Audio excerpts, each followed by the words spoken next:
जय राम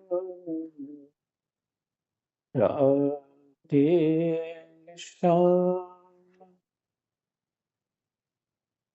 जय जय राधे श्याम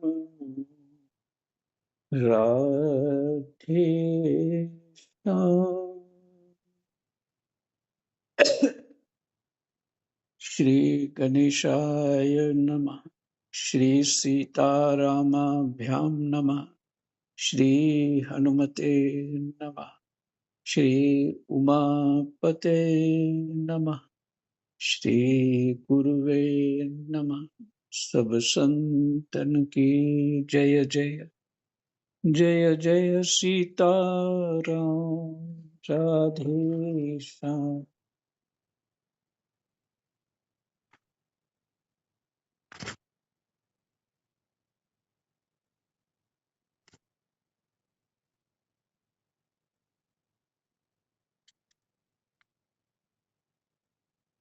अ,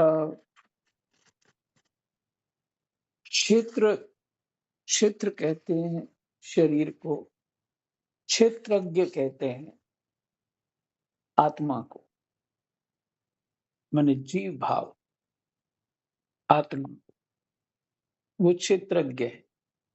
जो क्षेत्र को जानता है वो क्षेत्रज्ञ, क्षेत्र को जानने वाला। एक बात तो ये बताई गई, और 20 साधन जो है इसमें ज्ञान के लिए दिए गए हैं। वो ज्ञान के नियम हैं। दूसरा इसमें है कि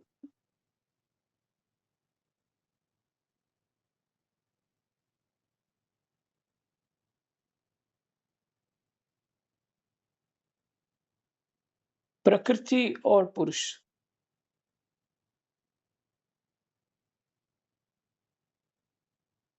मुख्य मुख्य बातों को मैं कहूंगा। 19वां 19वां और 20वां श्रीमद् भगवत गीता जी 13वां अध्याय 19वां श्लोक और 20वां। प्रकृति और पुरुष दोनों को ही तुम अनादि समझो। प्रकृति जड़, प्रकृति को जड़ कह रहे हैं, पर वो अनादि है, और पुरुष भी अनादि है। दोनों को ही तुम अनादि समझो, और विकारों को तथा गुणों को भी प्रकृति से ही उत्पन्न समझो। ये कल बात हो चुकी है। ये विकार जो हैं ये प्रकृति से ही उत्पन्न होते हैं। आत्मा में कोई विकार होता ही नहीं।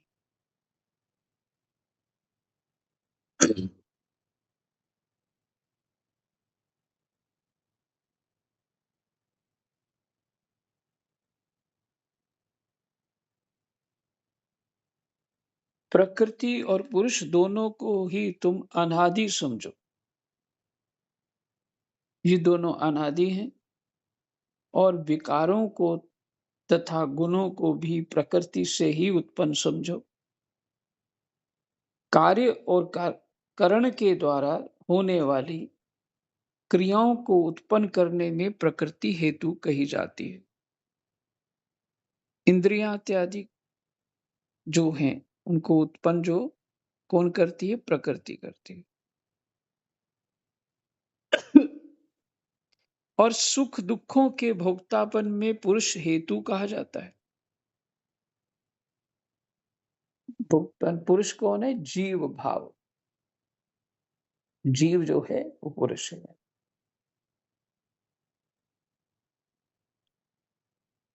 भोक्तापन में पुरुष हेतु कहा गया है। स्वामी जी इसके ऊपर प्रकाश डाल रहे हैं, थोड़ा उसको पढ़ लिया जाए। कहते हैं भगवान क्षेत्र और क्षेत्रज्ञ के विभाग का ही प्रकृति और पुरुष के नाम से पुनः वर्णन करते हैं। कहते हैं वही प्रकृति और पुरुष कौन है? क्षेत्र और जो है प्रकृति है, और क्षेत्रज्ञ ही पुरुष है। शरीर तथा संसार प्रकृति विभाग में, शरीर और संसार ये प्रकृति से ये प्रकृति विभाग में है, और आत्मा तथा परमात्मा पुरुष विभाग में है। स्पष्ट हो गया? आत्मा तथा परमात्मा पुरुष विभाग में है। जैसे प्रकृति और पुरुष अनादि हैं, ऐसे ही इनके भेद का ज्ञान अर्थात विवेक भी अनादि, ये ज्ञान भी अनादि है। विवेक भी अनादि। अतः विवेक दृष्टि से देखें तो ये दोनों विभाग एक दूसरे से बिल्कुल असंबद्ध हैं, असंबद्ध है, जुड़े हुए नहीं है।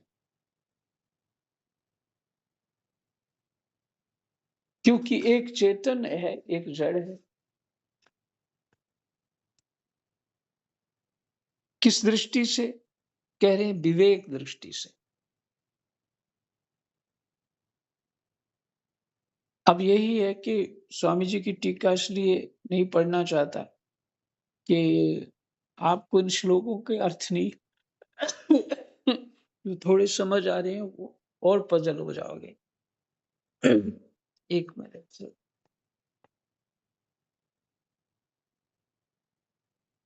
वो थोड़ा गहरा है बात को समझने के लिए, और जितना भी आपको समझना चाहिए उतना मैं बता ही रहा हूं। अब स्वामी जी कहते हैं विकृति मात्र जड़ में ही होती है, चेतन में नहीं होती है। अब किसको समझ रहे हैं? ये माया को। विकृति मात्र जड़ में ही होती है, चेतन में नहीं। अर्थात वास्तव में सुखी दुखी होना चेतन का धर्म नहीं है। वो सदा एक रस सम, चेतन सदा एक रस सम रहता है, जो हमारी आत्मा है। मन बुद्धि में ही कष्ट होता है, और ये प्रकृति है। जो मन बुद्धि में कष्ट होता है वो अहंकार के कारण होता है।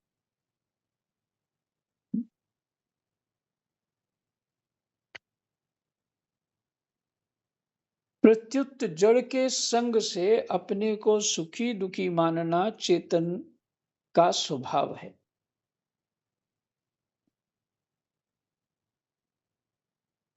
जड़ के संग से अपने को सुखी दुखी मानना चेतन का स्वभाव है।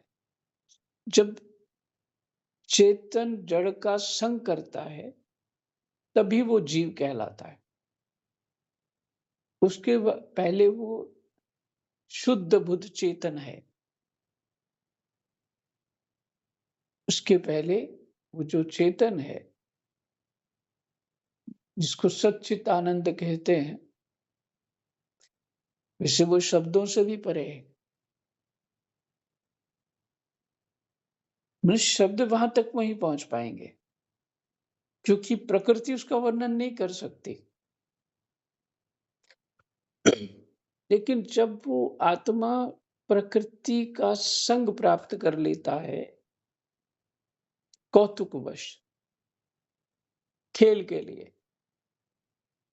तब वो प्रकृति में जो भी हलचल, मन के अनुकूल प्रकृति प्रतिकूल जो भी कुछ होता है, उसी को वो सुख-दुःख मानता है। जो अनुकूल मन के अनुसार हो जाए, वो उसका सुख है और आत्मा भी उसको स्वीकार करता है। हाँ, मैं दुखी हो गया, मैं सुखी हो गया। क्योंकि संग किसका हो गया? जड़ का संग हो गया।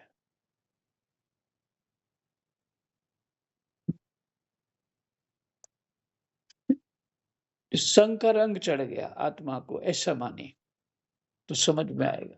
संग का रंग चढ़ गया।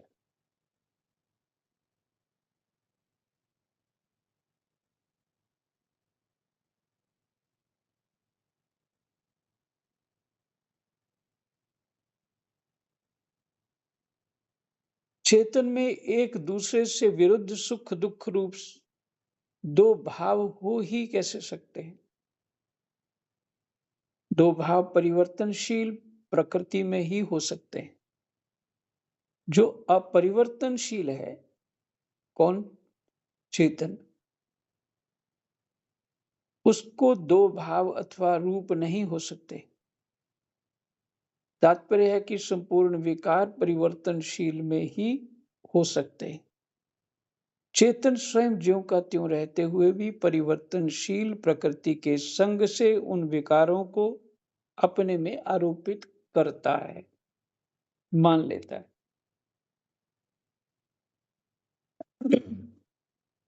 बस इतना ही। आगे और भी लिखा है पर नहीं, उतना आगे नहीं जाना है। इतना ही हमको लेना है यहाँ से।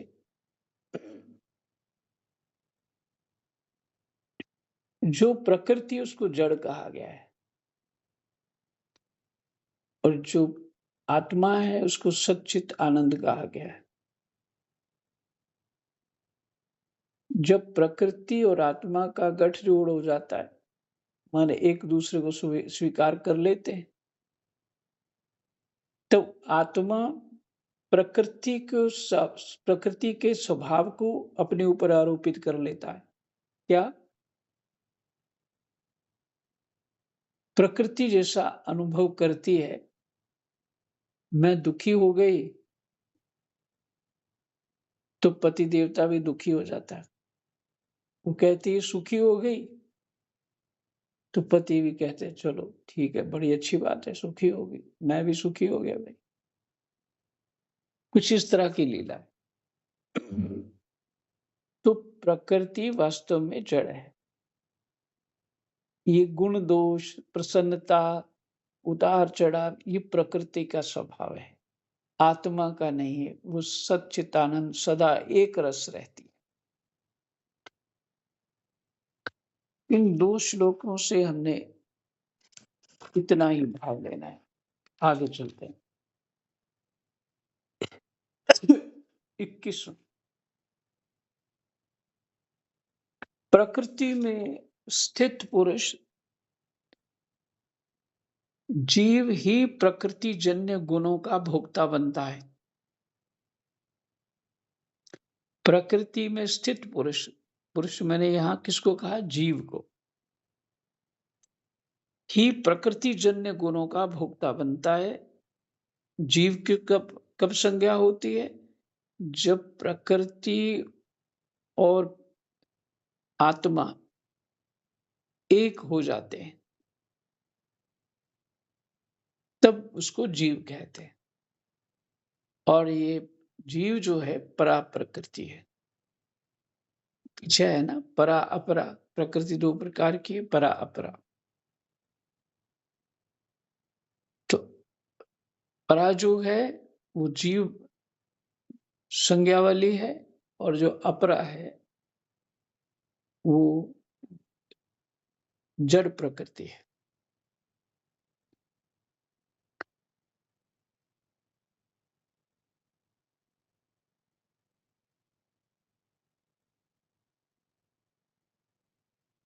तो क्या होता है? संग का रंग, प्रकृति में स्थित पुरुष ही प्रकृति जन्य गुणों का भोक्ता बनता है और गुणों का संग ही इसके ऊंच नीच योनियों में जन्म लेने का कारण बनता है। गुणों का संग। गुण क्या है? गुणों से राग द्वेष हो जाता है। जब राग द्वेष होता है तो जन्म मरण का कारण बन जाता है वो। अब किसी ने कहा ये देखिए ये वस्तु बहुत गुणी है, इसकी आप खा लीजिए, ये बहुत अच्छा बना है। गुण बताया उसका, आपने खा लिया, उसको स्वाद आया। तो स्वाद चित्त में जब बैठ गया, तो फिर इच्छा होगी ना? जो इच्छा हो रही है ये सब प्रकृति के अंदर हो रहा है, पर आत्मा मान रहा है कि मेरी इच्छा हो रही है। क्यों? कि उस संग के कारण संबंध बना लिया प्रकृति से, संबंध के कारण जो उसको सुख दुख हो रहा है वो अपने आप को मान रहा है, अपना सुख दुख मान रहा है।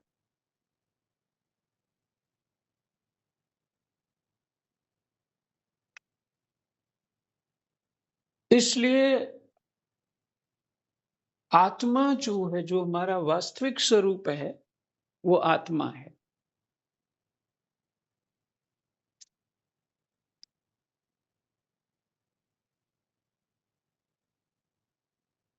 उसको कदापि कुछ भी कष्ट नहीं होता। उसका स्वरूप ही है सच्चिदानंद। और जब हम प्रकृति को छोड़ देंगे, प्रकृति को छोड़ कैसे पाएंगे?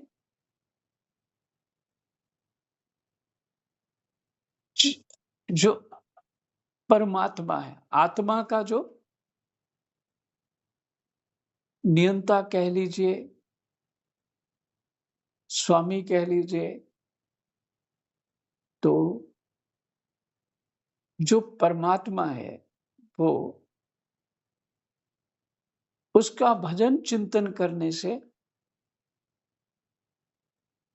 हम प्रकृति को छोड़ देंगे। प्रकृति को छोड़ने का यही उपाय है। जिसका चिंतन करो वही रूप हो जाओगे, ये सिद्धांत है। तो जब उस परमात्मा का चिंतन करते करते अपने शरीर, प्रकृति को भी भूल जाएंगे, अर्थात अपने शरीर को भी भूल जाएंगे, तब हम अपने स्वरूप को प्राप्त हो जाएंगे।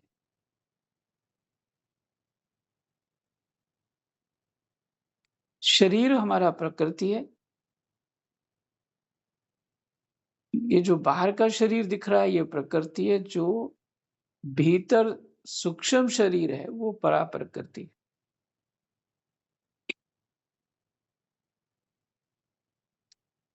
तो जो गांठ लगी है वो सूक्ष्म शरीर में लगी है। स्थूल शरीर जो दिख रहा है उसमें गांठ नहीं लगी।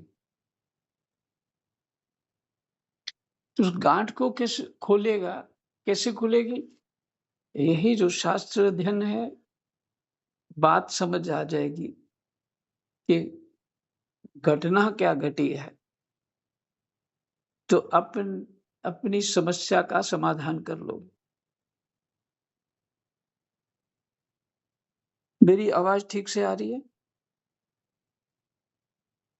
हाँ जी जी महाराज महाराज जी। जी, आ रही है महाराज जी। हाँ जी। मैं सोच रहा था जय कि मेरी लोरी से सभी सो तो नहीं गए।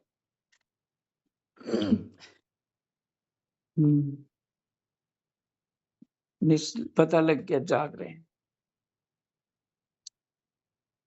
ठीक है। तो परमात्मा का चिंतन करते करते परमात्मा रूप हो जाएंगे, अपने स्वरूप को प्राप्त हो जाएंगे, जो आत्मा शुद्ध है। तो ये जो प्रकृति के साथ गांठ है वो खुल जाएगी।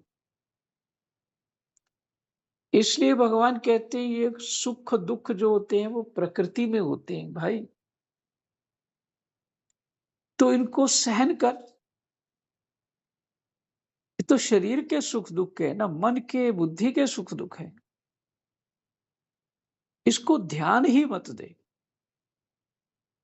तुम ना शरीर हो, ना मन हो, ना बुद्धि हो, ना आँख हो, न नाक हो, न कान हो, न जिह्वा हो, हाथ-पैर भी नहीं हो। तुम तो सच्चित आनंद हो, एक ज्योति स्वरूप हो अर्थात प्रकाश स्वरूप हो।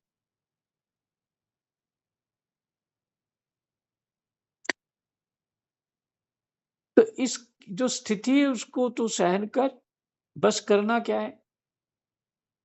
तू मेरा चिंतन कर। भगवान पीछे कह चुके हैं, आप सबने सुना है। हुँ, तू मेरा चिंतन कर, अर्जुन को यही कहा पीछे।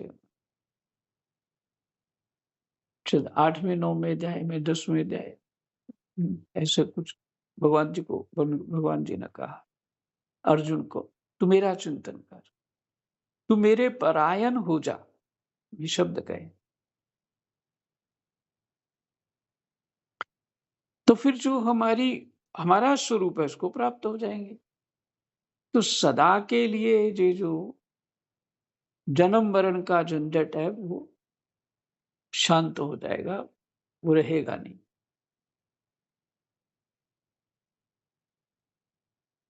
हम क्या कर रहे हैं बीच बीच में?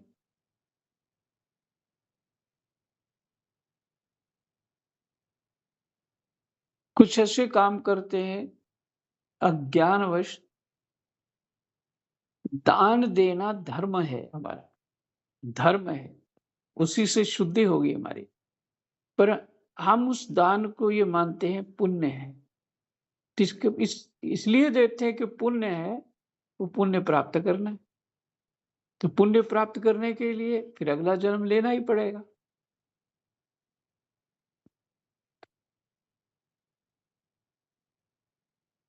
दुःख जो है लोहे की जंजीर है और सुख सोने की जंजीर है, बस इतना ही फ़र्क है।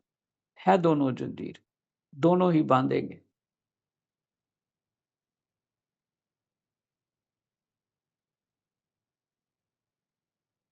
तो जो संसार में रचने-पचने के कारण हुँ, जिसने हमारी शुद्ध बुद्ध को भुला दिया है। शुद्ध बुद्ध जिससे कारण हमारी खो चुकी है शुद्ध बुद्ध। उसके कारण हमें सही स्थिति का पता ही नहीं लग रहा। कितना भी सोचते हैं, कितना भी शुद्ध करते हैं, फिर वही जैसे पुराना ढंग है सोचने का उसी पे उतर आते हैं।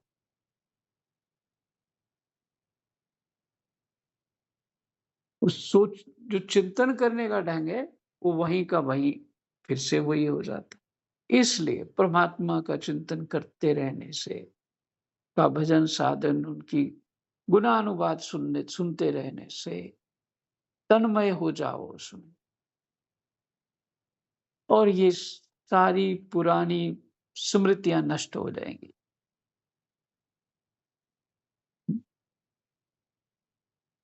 इस हद तक के कुछ जगत दिखे ही ना, होता ही नहीं है, ये अनुभव हो जाए। तो इससे पहले ही बहुत-बहुत चमत्कार होने लग जाते हैं, बहुत बातें समझ आने लग जाती हैं।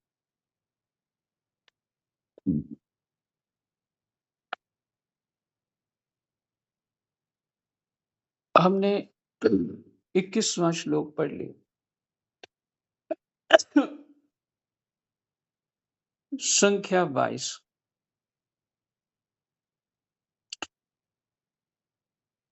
यह पुरुष, अब तो पुरुष समझ आ गया कौन पुरुष है? आत्मा। यह पुरुष शरीर के साथ संबंध रखने से उपद्रष्टा, उसके साथ मिलकर सम्मति अनुमति देने से अनुमंता, शरीर के साथ उपदृष्टा,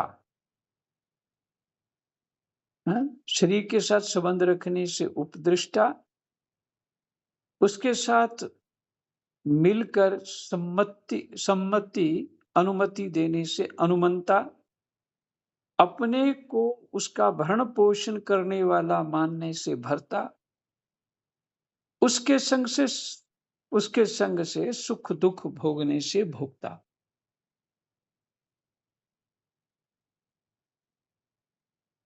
वही बात जो प्रकृति को सुख दुख की अनुभूति होती है, उसके संग से, उसके उसके संग का रंग चढ़ने से खुद भी भोक्ता मानता है, कर्ता मानता है, पर है नहीं वो। और अपने को उसका स्वामी मानने से महेश्वर बन जाता है।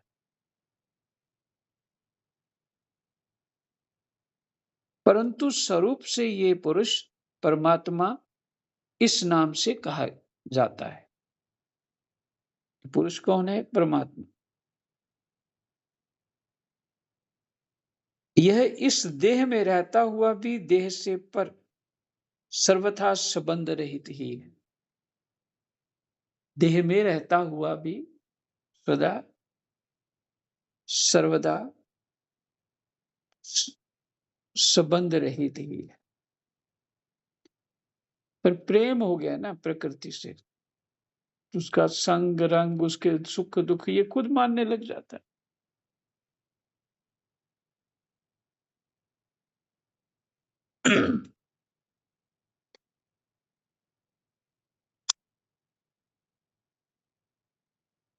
संख्या 23। इस प्रकार पुरुष को और गुणों के सहित प्रकृति को जो मनुष्य अलग अलग जानता है, वह सब तरह का वर्ताव करता हुआ भी फिर जन्म नहीं लेता। जिसने माना कि मैं शरीर नहीं हूं, तो अलग जान लिया ना, शरीर अलग है और मैं तो अलग हूं। शरीर अलग चीज है, मैं शरीर नहीं। इसको जो होता है होने दे। आपने कोई कथाएं ऐसे पुराने फकीरों की सुनी होंगी कि उनकी जांग में कोई फोड़ा वोड़ा हो गया था, कीड़े पड़ गए थे,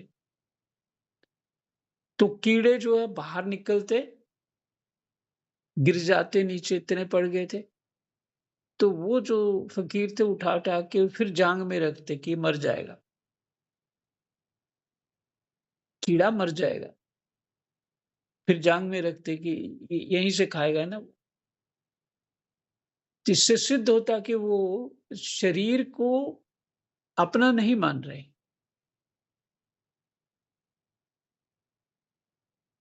और हम जो है बुद्धिमान लोग, हम शरीर को अपना मानते।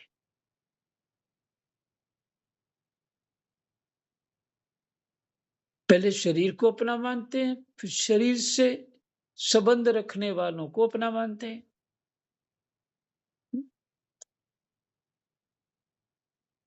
शरीर जिस जिस स्थान में बैठा उसको भी अपना मानते हैं, फिर इस शहर को अपना मानते हैं, मोहल्ले को अपना मानते हैं, देश को अपना मानते हैं। हम तो बड़ी पक्की जड़ें करके बैठे हुए। ये अनुचित नहीं है, पर ज्ञान दृष्टि से ये हमारी दृढ़ता जो है अज्ञान है। ज्ञान दृष्टि से, लौकिक दृष्टि से उत्तम है।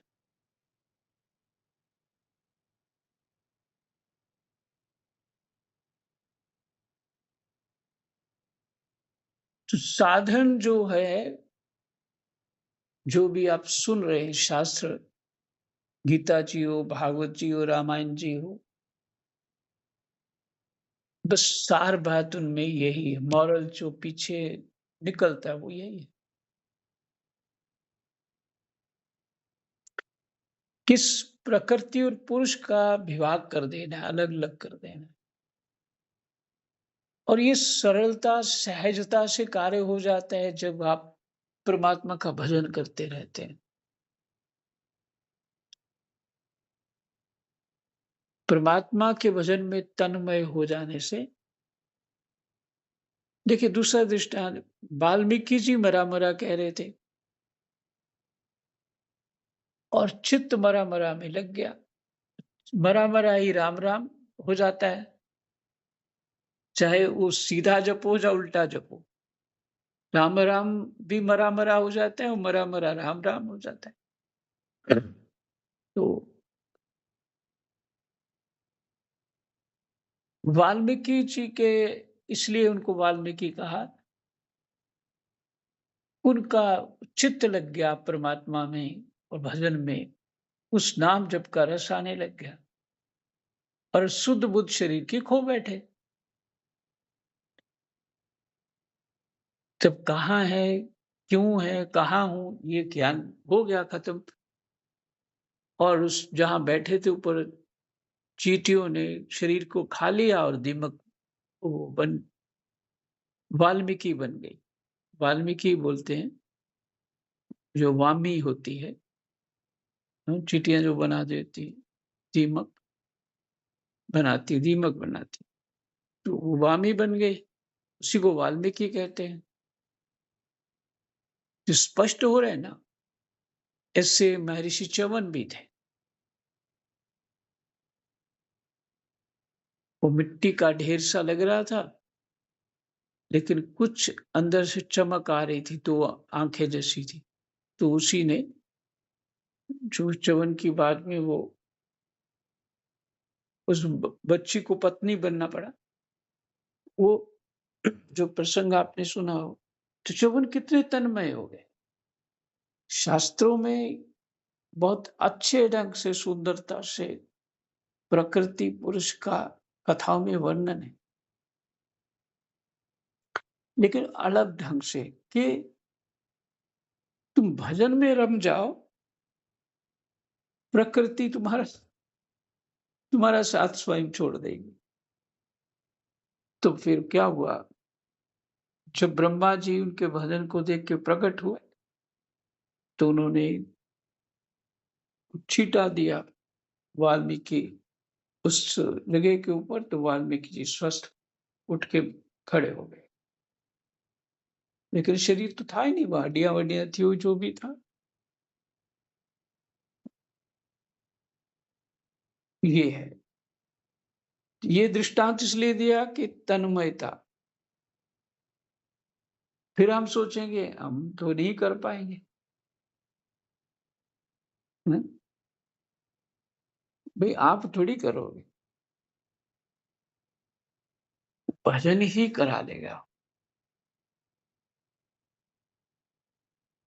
बस थोड़ा प्रयास तो करना ही पड़ेगा, तप करना ही पड़ेगा। करना भी चाहिए, करना भी चाहिए। अपने घर जाने के लिए पैदल तो चलना ही पड़ेगा ना। आज वो एक मैंने सत्संग में वो डाला था, कबीर दास जी का, बड़ा अच्छा लगा मेरे, कि रास्ता है वो पता नहीं क्या दूर है, साईं के घर जाना है, कुछ ऐसा। तो भाव ये है,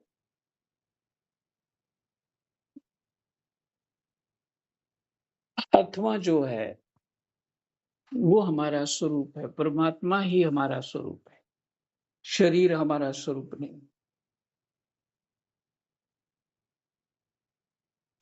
सुख दुख हमारा स्वरूप नहीं। ये सुखी और दुखी प्रकृति हो रही, हम नहीं हो रहे।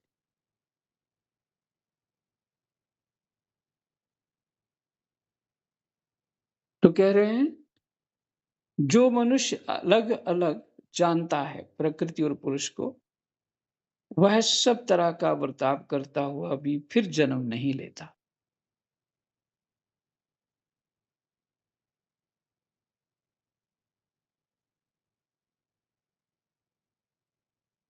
यही विश्राम करते हैं। जय जय सीताराम, राधे श्याम। कृष्णाय वासुदेवाय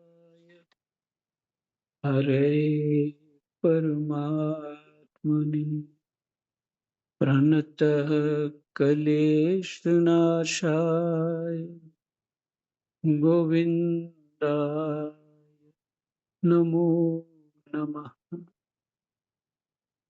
प्रणतः क्लेशनाशाय गोविन्दाय नमः। अज्ञान ही क्लेश है, हे प्रभु इसको हर लो। जय जय सीताराम। राधे।